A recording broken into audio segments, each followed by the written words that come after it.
Today we have one of the hottest EVs on the market, the 2021 Ford Mustang Mach-E.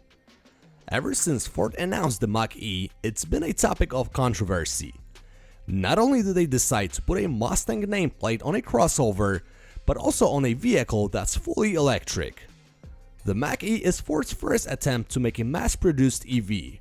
I mean, they did sell an electric vehicle before and it was a Focus Electric, however, it was never designed as an EV from the ground up.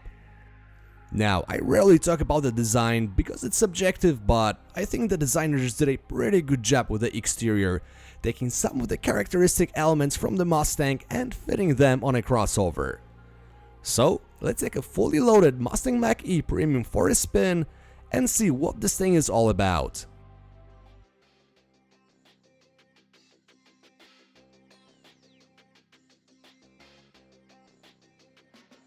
The Mustang Mach-E has a few powertrain options. You can either get rear or all-wheel drive variant, and they both come with a standard 68 kWh battery.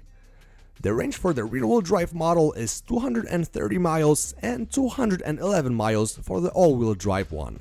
You can also upgrade to an extended range 88 kWh battery, which will increase the range to 300 miles for the rear-wheel drive variant and 270 miles for the one with all-wheel drive.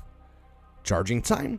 Ford claims that the standard range battery will charge from 10 to 80% in 38 minutes, and the extended one should take roughly 45 minutes. Not bad.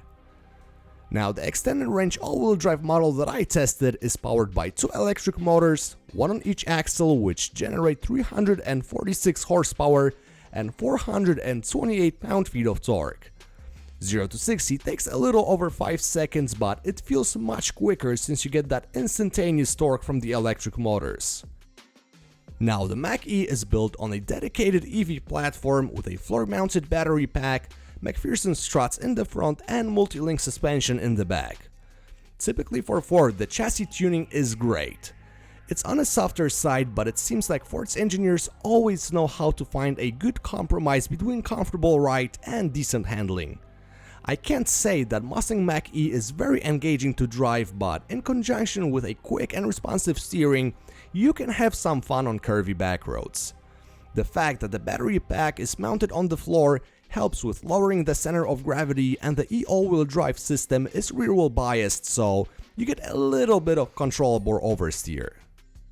Alright, but we all know you're not gonna drive this thing like a maniac, so what it's like to drive the Mach-E on daily basis? Well, the cabin is very well isolated from the road and outside noise, the suspension filters out the road imperfections very well, and you get plenty of standard driver assist features, such as a full-speed adaptive cruise control, automatic braking with pedestrian detection, lane keeping assist with lane centering, road sign recognition, automatic high beams and rear parking sensors. So with that, let's take a look inside the Mach-E.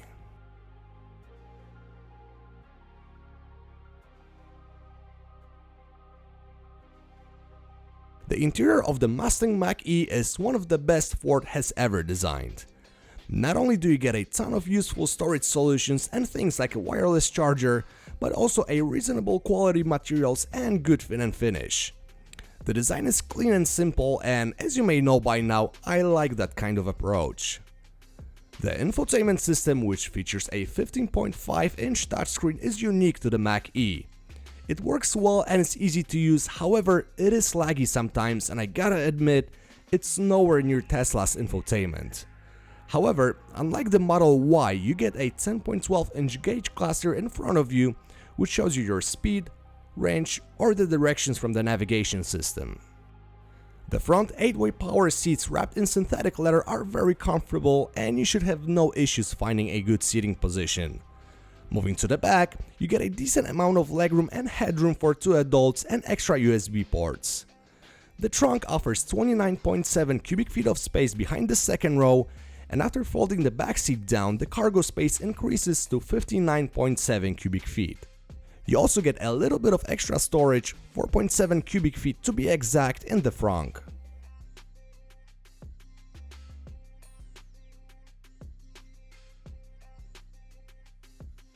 The Ford Mustang Mach-E with the extended range and all-wheel drive offers everything you expect from the EV that you're gonna daily drive. It has a reasonable range of 270 miles, good driving dynamics and spacious, practical interior. It is a very interesting proposition in a segment dominated by Tesla, but just like the Model Y, it still feels like a beta product and there are some things that need to be improved, mainly on the software side. Luckily, with over-the-air updates, many potential issues can be fixed remotely. Pricing starts at $42,895 for the base select model, and the all-wheel drive is a $2,700 option. My fully loaded premium model with extended range battery and all-wheel drive was priced at $56,200. Keep in mind that the Mustang Mach-E is eligible for federal tax credit and additional tax credits from the state that you live in, so the final selling price might be lower. If you wonder how I would spec out my Mustang Mach-E, click the link in the description. Thanks so much for watching and I'll catch you later.